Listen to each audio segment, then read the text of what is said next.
Jazakallah khair. Now we come to the next part of the program. We have a question and answer session. If there are any non-Muslims, we will give preference to them. Assalamu alaikum. We have a question from the non-Muslim sister who says, suppose a Muslim greets a non-Muslim as Assalamu alaikum, but the non-Muslim does not reply. What should the person do? But when she, a not yet Muslim, offer you the Islamic greeting, then you should answer her greeting.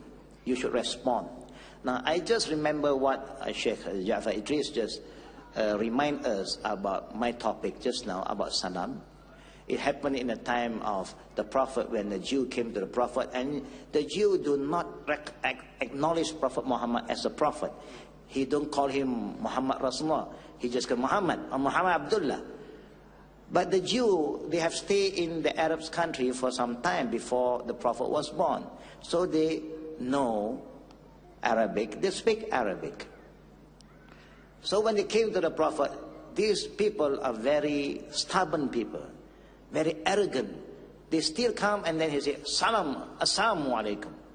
Then some is like poison, you go deaf. He cursed the Prophet. But Aisha is the one who respond before the Prophet respond. And Aisha respond in return, and the Jew just leave the place. Now the beautiful part of after that, Aisha was called by the Prophet. Why do you give them the answer? He said, because they are Jew. They are the enemy, they have cursed you. But you see the beautiful teaching of the Prophet, he said, yes. But didn't you know that I said, if people who are not yet Muslim offer you a greeting, even a Jew, said, wa alayka, or wa alaykum, why? We do not want to dirty our tongue.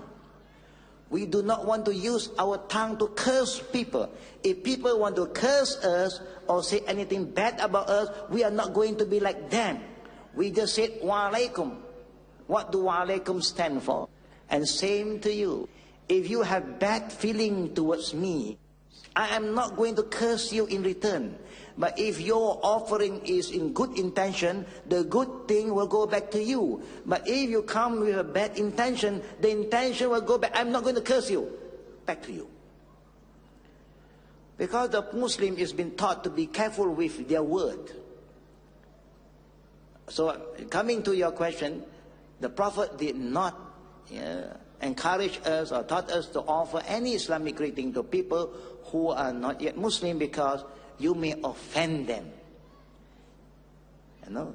But if they offer you, you can respond. My name is Arvind Raj Bodh. I am a Buddhist person. First, I give Salam Alaikum to all the Muslim brothers and all the Muslim sisters. Thank you. Here I heard a lot of teaching from our Malaysian brothers. I hear that a brother said there is some disagree feelings between the Jews and the Islams, the Christianity and the Islams. I give lot of thanks that he did not join us in that queue, because we are the Buddhist people. The history is witness that since 2500 years there was no controversy between Islam and Buddhism. Here I hear the teaching of our Malaysian brother. He said, the Almighty or the God, He know everything from beginning to 11 September. He know everything from beginning to 11 September, and He did not stop or say that I need the reason. Is that your only question about this? In this hall, I prepared only for this only. Thank you. It's a good question from the brother. Because I did mention in my talk that Allah, the all-knowing, the Creator, He knows everything that's going to happen from the early day of the creation of things until the end. And also He knows what is going to happen in 9/11. Is that what you're trying to ask me just now? Yes. Okay, good. You said that He know everything. And you are asking me now why He don't stop it. And I reason. I need the reason. Why He did not stop? Or He allow more like this? Allah subhanahu wa ta'ala in the Quran said, I'm going to say what Allah said in the Quran. ظهر الفساد في البر والبحر بما كسبت أيدي الناس. It's not what I say. Allah tell us. He said that this earth, they have peace, but later on there's a lot of destruction. The destruction on this earth is because of human hand. It's not because of God. He allowed it to happen. Why? Because if you want to create destruction among yourself, you go. I give you the freedom to choose. I give you the right to act in anything you want to do. You want to do good thing, you can do. You want to do bad thing also, I'm not going to stop you. That's why we are different than other creation. We are human. Allah gives you the freedom to think, the freedom to act. But you must take responsibility in whatever you do. So what is happening there also is part what Allah have allowed it to happen because you want to do it. He didn't call you to do that. Allah never said you go and bomb this and destroy this being. I need this mic here. Yeah? Yes. So now what I'm telling you that what happened, He knows. He didn't stop because you want to do it. He let you do it. But I am in His control. Pardon? I am in His control. Okay. You're in His control, of course. But He give you the freedom. He give you, He don't create it. Or He give me freedom to destroy? If you want to destroy, yes. But I am in His control. Yes. He give you the right. Now if you say that you are under His control totally, that He didn't give you the right to act, then you cannot do anything. Now you're doing a lot of things. Do you know that what you do is with His permission or not? He's happy of what you want to do. When He control me, how can I take permission from Him? Oh, yes. There is a difference between human and other creation. We are the best creation. And when He created us, He do not want to create us as a puppet, like a robot. No. No. He didn't create us like that because we are special creation. Special creation. Special creation. And He give you the freedom to act. And He tell you, don't do this, don't do that. If you do this, you do that, you're in trouble. So, but you choose to do it, then you are in trouble. Then the salvation is immediately we have to take, or you have to wait for 50,000 years. 15,000 years? You said we have to stand up for 50,000 years. So now the suffering is here in the present, and we have to wait for 50,000 years. We don't have to wait for 50,000 years. And in the Quran say, one day in Yawm al-Qiyamah is equivalent to 50,000 years, like on this earth. And we are going to stand there for this one day. That's why they say Yawm al-Qiyamah. Yawm Qiyamah. Only one day. I'm just telling you what Allah say compared with what we understand. To us, one day is very long, true or not? But to Allah, one day, to this calculation of this worldly time is 50,000 years. But I'm not talking that that you should stand under that. I'm just saying that the day will happen. We will stand there not because we are going to be punished by God. No. We will stand there to receive the judgment. But you don't have to worry. If you believe in God, you worship Him alone, you have nothing to worry. We will be worried if we are not faithful to Him.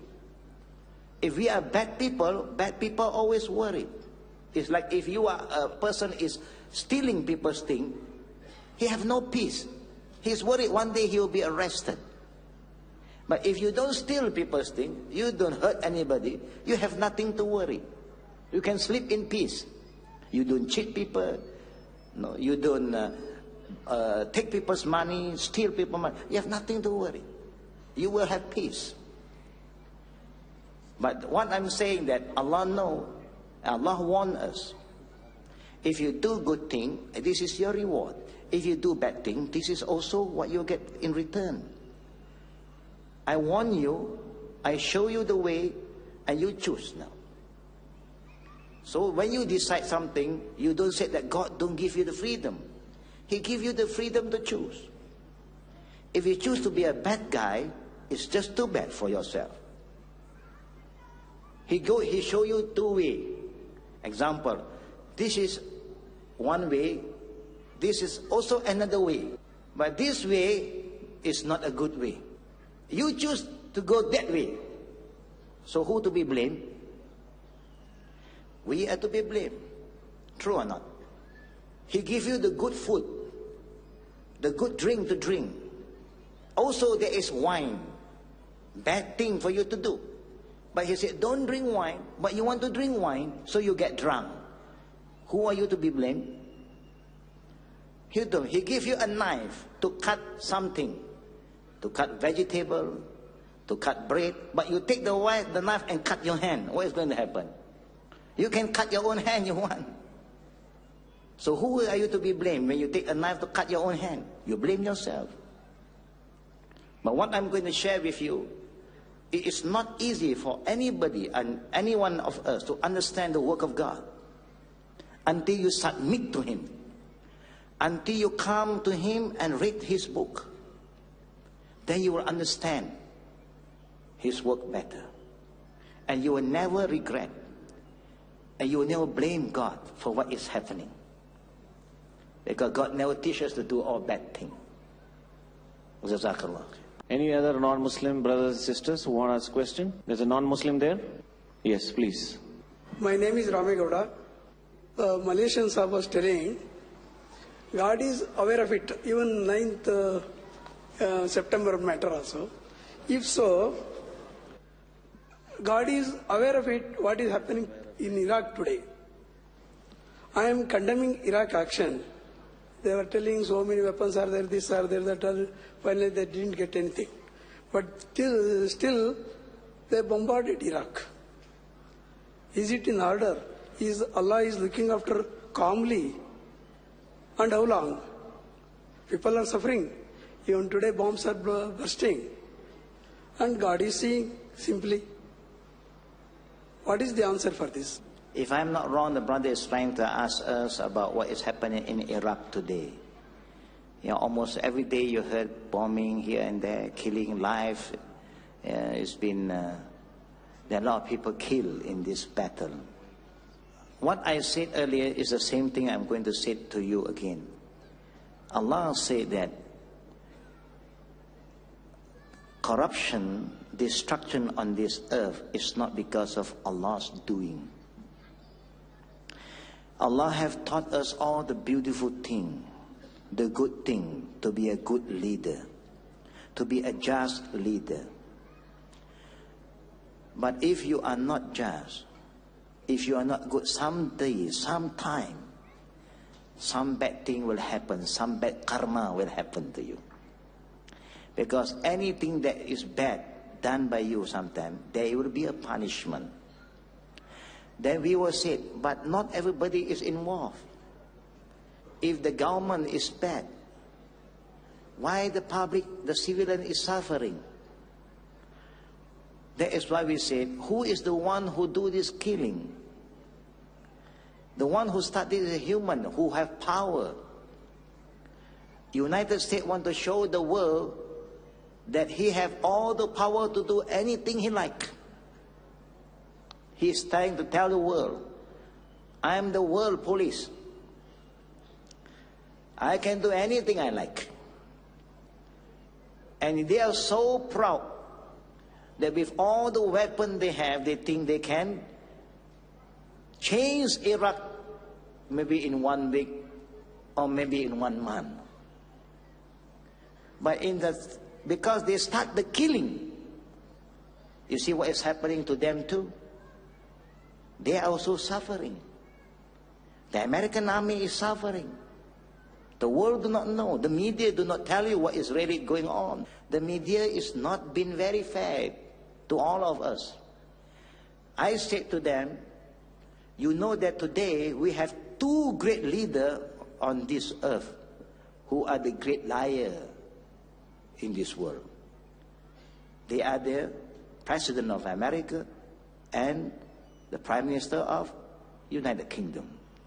They lie to their people, they lie to the world, saying that the reason they attack Iraq is to save the world. Because Iraq have a weapon of mass destruction. True or not? This is the reason that they go to war in Iraq. Now it's proven there is no weapon of mass destruction. They still do not want to apologize. They still lie to the people. Now, if they can lie to us openly, why must we listen to them anymore? But we know what is happening. But we believe in our teaching. If the innocent people is killed in this war, if the innocent people is killed, Allah will bless them in the next world. They are safe. War is something that you cannot stop sometimes. Allah wants, He can say, kun fayakun. But Allah is telling us, He didn't call you to start the war. He wants you to live in peace because this world is big enough for everybody to live on. Whatever you have is enough food for everybody in this world, if everybody is fair. True or not, brother? There's enough oil, enough food, enough water for everything to live on this earth. Just don't be greedy. Don't be selfish. Don't be power crazy. But when people want to show that they can do everything, Allah permit, but they are going to suffer. I know it's not easy for you to understand and I to understand. But all of us must work very hard and keep on praying. And our Prophet did say, if there is a lot of fasad, bad thing happening around us, and good people is not doing anything, everybody keep quiet, don't say anything, Allah is going to send a punishment. And when the punishment comes in, it will cover everybody. Because this bad thing happen because good people don't do anything. It's just like in our house. We are good. But maybe one of your children is not good. He do a lot of bad things, you don't stop him. One day all the bad things will come to us. The whole house will be affected. It's like a disease. If one body is affected by one kind of virus, when you know this virus is dangerous, you must stop him. You must put him in an area that he cannot come out and the people from outside cannot go in, to make sure that that disease do not spread. But now people are not doing anything. Everybody is sitting, waiting, hoping. But we must do more than that. We must start to talk. We must tell the world what we want. We must talk to God. We must ask Him to help. But in the same time, Allah said, إِنَّ اللَّهَ لَا يُغَيِّرُ مَا بِقَوْمٍ حَتَّى يُغَيِّرُ مَا بِأَنفُسِهِمْ. Allah will never help those who don't help themselves. You cannot say, Allah is the creator. If God is the creator, I don't have to work. He knows what. So I know every day God will send food for me. Do you think God will send food to us? God wants you to work. You cannot say, I don't have to work. I go to the temple every day. I just pray. The food come. I pray, and then the food come to me. Do you think this will happen, brother? It will never happen because God created us. He gave us the brain. He gave us the energy. He gave us all the faculties to work on. By doing that, then we appreciate what God has given us. You see, if you don't do things, you will not appreciate what God has given you. It's like our children. If Spoon feed them, they don't appreciate what you give them. But you call them to work by themselves, they will appreciate. But please, don't underestimate the work of God. When Allah reacts, when God wants to punish us, we are all in big trouble. Because all of us have a lot of sin. But He let something happen, He hold on and something. Whatever happened there is a lesson for other people. Everything that happened, there is a reason behind it. And we must learn the wisdom behind all this problem. And so that we can work better, hope that bad things do not repeat. Now, funniest part here, there is nobody in the world opposing US for this act, including our Arab countries. I don't know why. I am really thinking. I could not understand. Yes. If you could throw some light on this, please tell us. Inshallah. We will have to wait and see, and then we will understand. It's not easy for you to understand now. All of us are working towards that. Everybody is doing their part actually now. Only we do not know how effective it is. Because the media, like I say to you again, it's not been fair. People who are talking about this, they don't highlight it. They only highlight what they want you to see. So majority of the people is judging what is happening based on the media. But I want to remind all of you, never depend and make any judgment through the media today. Because the media is very unjust and unfair. So I believe everybody is working towards it. So we got to have some patience and we do our part. Everybody do their part and Allah will help us inshallah. Assalamu alaikum. My name is Salma. I reverted from Roman Catholic to Islam in holy city of Mecca 7 years back. As I am still beginner and learning about Islam rules, I found something about Muslim people here that made me confused. Some people believe in magic. Is it allowed in Islam? Why some people did it in Bangalore? We Muslims believe that there is black magic. We don't believe in white magic. No magic is white. And when you say magic, that means it's black magic. Or we don't call it magic, we call it sihr. Sihr exists in Islam and before Islam. But the Prophet ﷺ taught us not to play with any kind of sihr. Neither you get involved in any form of sihr. And he always reminds us to be faithful to Allah and try your level best to practice your deen and remember Allah every day, every time.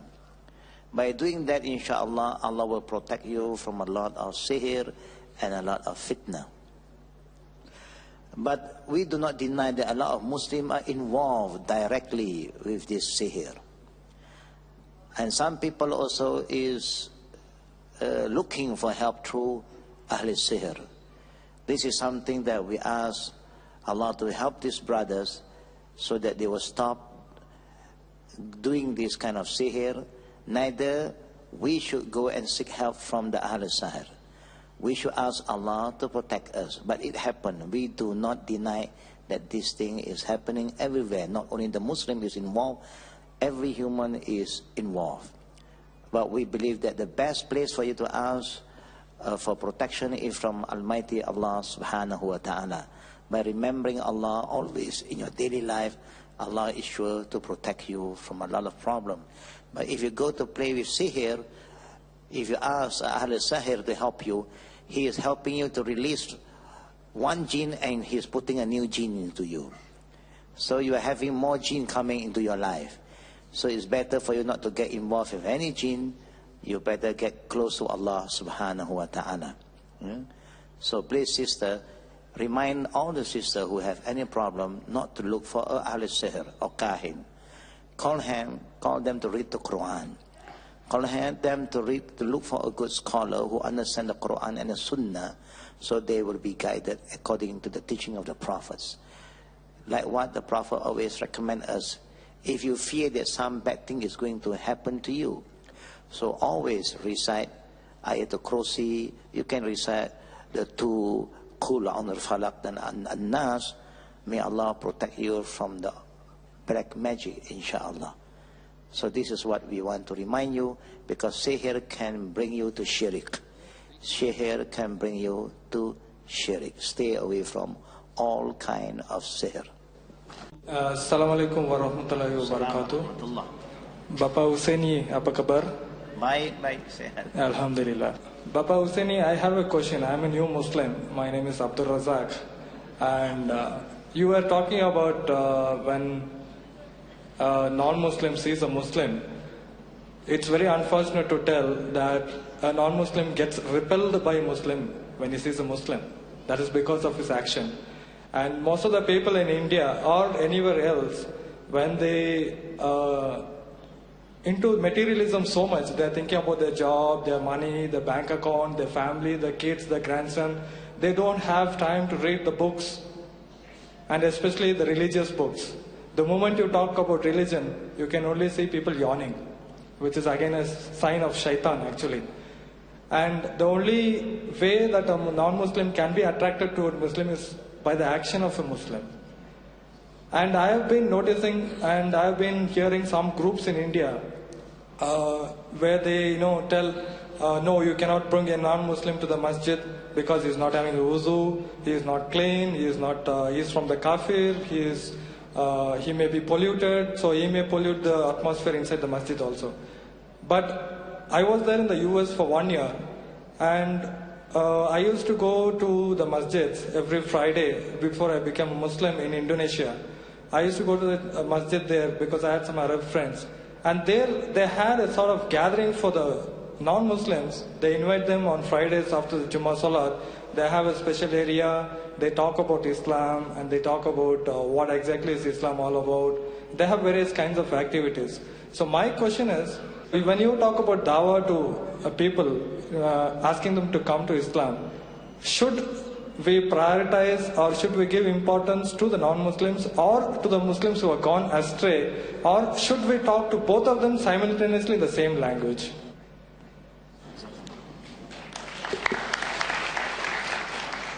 Firstly, I will say that both must move together. For people who are not yet Muslim, we call this a da'wah. We call them to Islam. For people who have been Muslim, we call it Islah. That means we are trying to remind ourselves, correct ourselves. There's two kinds of movement here. One is da'wah, calling people who are not yet Muslim to Islam, make them understand. Second is Islah. Yeah, because Allah said, "Innamal mu'minuna ikhwa fa aslihu baina akhawaykum." All Muslims, believers, are like a family. They should always remind each other. They got to make Islah, because they are ummatul ijab. They have accept Islam, the Muslim. So you don't have to call them to Islam. What you have to do is to educate them, remind them. فَذَكِّرْ فَإِنَّ ذِكْرَةً فَعَلْ الْمُؤْمِنِينَ. Give a reminder to them, so that by reminding each other, it will benefit the believers. So it must move both ways. The Prophet called people to Islam, the same, he educated the Muslim Ummah. It worked both ways. Now, it is very true. When we talk about Islam, in US or in other country, you can allow people who are not yet Muslim to come and visit the mosque. We should be very proud when people who are not yet Muslim want to come and see what is in the mosque, and want to come get close to the mosque. By right, the Muslim should always come to the mosque. Now the Muslim also don't go to the mosque. This is worse than the non-Muslim sometimes in that aspect. Now they have people who are not yet Muslim want to come to the mosque and see. Maybe he do not know what we are worshipping. He see the mosque is so big, so the building is so huge. What is there inside the mosque? They want to know sometimes. They are curious. In my country, when I was in Hong Kong as a director, I have the same problem. Before I arrived there, they have a lot of fighting in the mosque. Then when I was there, I was trying to understand why they fight. Because one group said, okay, the non-Muslim, they can come to the mosque. Then one group said, no, they are najis, they are impure. If they come in, we are going to hit them with the hockey stick. So now you have problem now. One group said can, one group is holding hockey stick. So to the extent, you know what happened? The police came in. Now they say the kuffar cannot come in. Now the police, kuffar come in with their shoes. No hockey stick, nothing can do. They just come in. You see what happened to the mosque? I call them, I call these people. Let us sit down. We believe in the spirit of mushawara. Let us sit down. What is your problem? Now I understand. The reason they say we don't allow the Chinese people especially in Hong Kong to enter the mosque in Hong Kong, one of the new mosques in Kowloon, is because you know that Chinese people are very simple-minded people. They don't know a lot of things about this religion. When they come and visit the mosque, they thought that the mosque is like another museum. They thought the mosque is like a tourist attraction, and they just come in, they buy some packed food with them. They come in, and then people let them walk in, and then they go in and have a look around, and then they get girl and boy come in, get some photo, they hold each other in the mosque, take some picture. They thought it's normal, and then sometimes they forget their packet, their food, you know. And when they came, somebody is Muslim, when they're cleaning the mosque, they saw a packet of food and it's haram, there are pork inside there. No, you don't blame them. I said, oh, there's a reason. Then you have a reason to stop them. But you cannot blame them. They do not know. Why not we organize it? Then I start to say, we organize tour. Anybody want to come and visit the mosque, they should contact us and we will organize a tour for them. Let us lead them. Let us explain to them what is the mosque. They agreed, alhamdulillah. So what we do, when they come to the mosque, we bring them to the hall, we give a 5-minute or 10-minute slide film about the building. Why we have mihrab, why there's a member, why there is a dome, and why the azan, the book, what is the book, what is this Quran. And then we bring them up, and we got a Q&A, then we bring them for a tour, we explain to them. Alhamdulillah, after that, they are so happy. We give them some risala, booklet, and they leave, some of them become a Muslim after that. Now they're happy. But I believe this is what happened in some country. What the brother is telling, some country, some area, Muslims are so, I would say that they have good faith. Yeah, they have good feeling. They want to protect their mosque. But they are very ignorant. They don't have the proper knowledge. So they overdo certain things. They stop people from entering the mosque. So we got to make them understand. This is our problem, not their problem. We got to correct the concept of this to the Muslim. Tell them. Even in the time of the Prophet, the Jew came and see the Prophet in Masjid Nabawiyah in Medina. And the Prophet never stopped them, allowed them to come in. There is the best place for you to explain deen to them. If they come to you now, why not you grab the opportunity? True or not, brother? So may Allah help the Muslim to understand the deen properly. And please, brother, like I said earlier, don't ever try to corrupt this deen with our own culture. Everybody have their own culture. But if our culture is against the teaching of Allah and the Prophet, you must live it. You cannot carry out with that culture anymore. But do not contradict the Quran and Sunnah. You are allowed to carry on with your culture. Please remember that. Don't become so traditional Muslim that you sacrifice your Islamic value for your tradition. Don't do that. You commit a sin by doing that. If you do not know, ask the scholars. Can a non-believer come and visit the mosque? A true believer who understands the Quran and the Sunnah will say yes. Except in haram. Yeah, there is a place that Allah forbid. Yeah, but other than that, Allah allowed. Yeah, may Allah bless us. Assalamu alaikum. Wa alaikum assalam wa rahmatullahi wa barakatuh.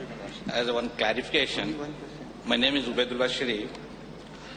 You are told about in the Salah or anything, Muslims put rings. Can we put the watches and pray in the Salah except gold or silver chains? No. Can you highlight this? Jazakallah. Now, if you wear a watch, I think especially you have a reason to wear a watch, because the Muslim always emphasize the importance of time management. In the Quran, always mention wal asri, wal fajri, wal layli, wal duha. Time. So it's good for the Muslim to have a watch so that you know what's the time now, and it's nothing against Islam. The thing that I'm saying is a kind of azima, talismans. You believe that this kind of thing can protect you from evil spirit, from bad luck. That is haram. But a watch is nothing. It's just for some other purpose. It is allowed.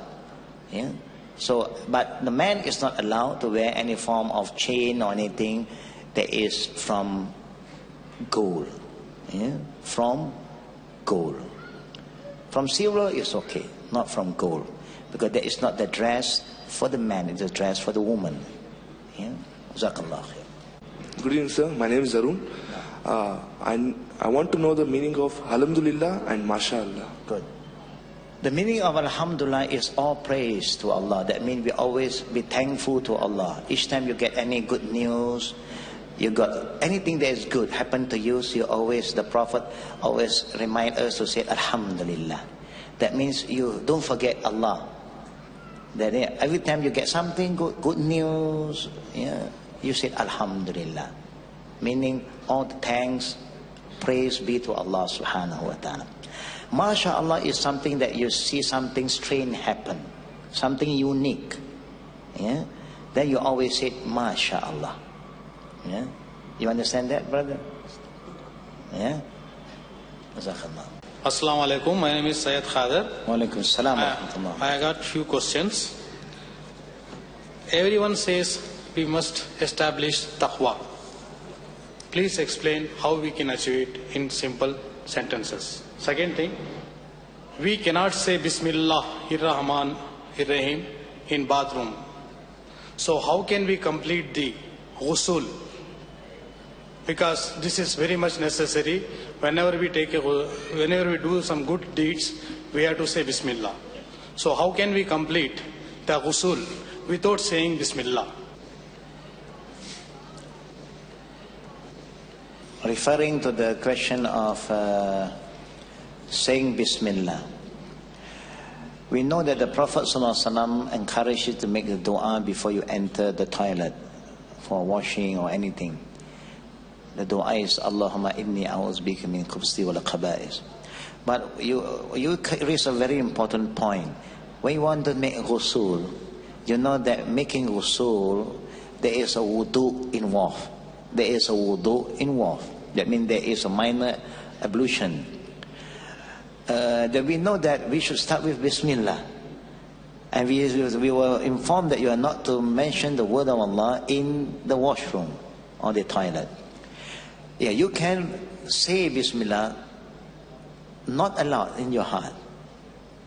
Sometimes you can say Bismillah by reciting. You can also say Bismillah by your heart. There's nothing wrong.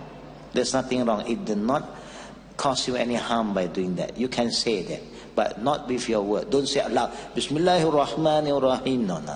Not in the word. That is not the right place for you to mention the word of Allah aloud. You understand that? And then there's first one you're asking about taqwa. How to make it, how to simplify it. Because taqwa is very important. You see, and the Prophet always said, when people ask about taqwa, he said, taqwa ha hunak. Taqwa is not in your lips. It's not what you think. Taqwa is what is in your heart. It's always from the heart. Start from the heart. Now I give you a simple guideline. Yeah? What Abdullah ibn Mas'ud understand by this word taqwa. He said, taqwa is divided into 3 categories. Number 1, you must try your level best to be obedient to Allah's command. Yeah? This is what the Prophet said. When to be obedient to Allah's command, then you must be obedient to the Prophet. And even you can't do your level best. After your level best, you still have some weaknesses here and there. But you must acknowledge that that is your weakness. It's good. You don't go against it. You don't reject it. You know, if I don't do this, I commit a sin. I admit that I have sinned now. That means you have taqwa. Number two, a person who have taqwa is a person who always thankful to Allah. And yushkar fala yukfar. Who are always thankful to Allah and who do not always be unthankful. Whatever Allah give you, alhamdulillah. Whatever you can do, alhamdulillah. Don't burden yourself. And that is taqwa, a person who is always thankful. Even the little your father can give you, your mother can give you, alhamdulillah. And the third one, a taqwa, is that and yuskar fala yunsa. Always try to remember Allah and don't forget Him. Anywhere you go, whatever you do, don't forget Allah. That will bring you to taqwa. But when you become rebellious, and also you become unthankful to God, to Allah, and you always forget Him, then you cannot reach taqwa. You understand that? Jazakallah khair. We'll take this as the last question. We have a slip from a sister which Brother Hussaini sees it's important to answer. Brother Hussaini? There's a question from the sister. Yesterday I heard from my mother that there was a jama'at for Maghrib prayer among women led by a woman. It is allowed a woman to lead a jama'at prayer? Yeah, it is allowed. Because Aisha radiallahu anha used to lead, become an imam among the lady to perform the fardu prayer. Among the women also, they can perform the jama'at. Yeah, it is allowed according to the sunnah. Jazakallah khair.